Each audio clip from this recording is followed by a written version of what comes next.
Hello there and welcome back. This is going to be a Python/Kubernetes video, but it's not going to be Kubernetes, but rather K3S. So basically, this is a certified Kubernetes distribution built for IoT and edge computing. And what I would like to show you is how you can set it up on your Linux machine. We are going to use CentOS 9 machine and how we can take it for a test drive. So basically what we want to do is to enter our CentOS machine, and after we have entered the CentOS machine, we need to do some preparation regarding our environment. So we need to use the DNF install -y Apple release, and after it was installed, hopefully it will go smoothly. What we will have to do, let's bring it a bit upper, is to go ahead and use systemctl stop firewall D, and we also have to disable it, unless we want to allow it to go through the firewall. And we also have to disable the SE Linux. So if we want to disable it right now, we can use setm40. Otherwise, we have to edit the etc SE Linux config. And here, under the SE Linux line, we have to set it to be disabled, so that will be permanent across restarts. And from the main page, what we have here is basically the install script. So let's execute it. What it will do is basically pick up the sources and install them.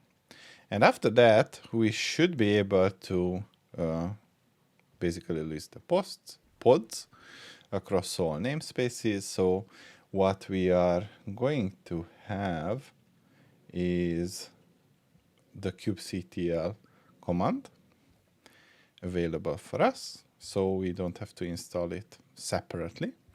And we can use the systemctl status K3S. And as you can see, it is now running. But how do we verify what is happening? So we can use the kubectl get pods and dash all namespaces. And currently these pods are creating, and now, as you can see, they are running. So it takes like half a minute depending on your machine. And here comes the fun part. So how do we use it? I have my own Docker Hub registration, and under the repositories, I have prepared an image, which is the reaper/python docker, and this is a web application, which is going to return the pod name on which it is running. So what I would like to do now is to create our deployment. So technically, we can use the kubectl create deployment reaper.py, and the image is going to come from the Docker Hub, which is the reaper.py python docker. And now it is created, and as you can see, in the default namespace, it has the container creating status. So now it is running. The next thing that we have to do is to expose the deployment. So kubectl expose deployment reaper.py, and the type is going to be load balancer, and the port is going to be 8080.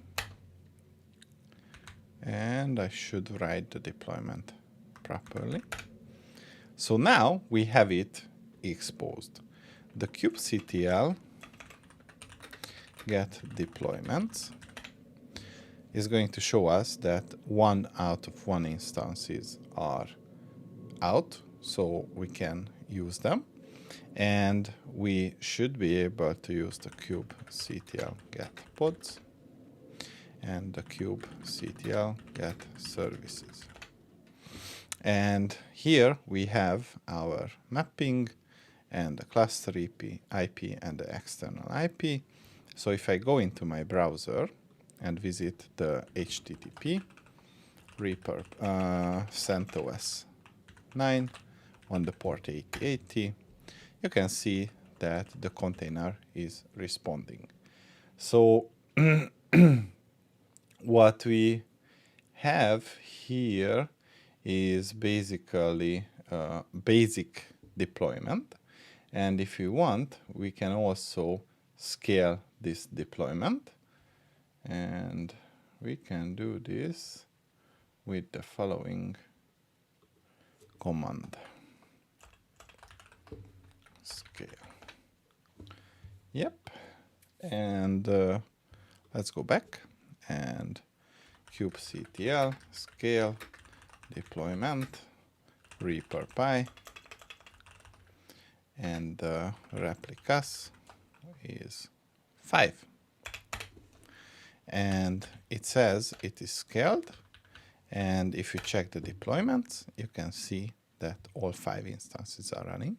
And since it is exposed in the load balancer fashion, if I start refreshing this page, you can see that a different host is going to respond to this request. So from setup wise, I would say that it's similar to how you can set it up with Minikube. And from usability perspective, I would say that it's a bit more easier on the developer. And technically, that was all I wanted to show you in this video. See you in the next one.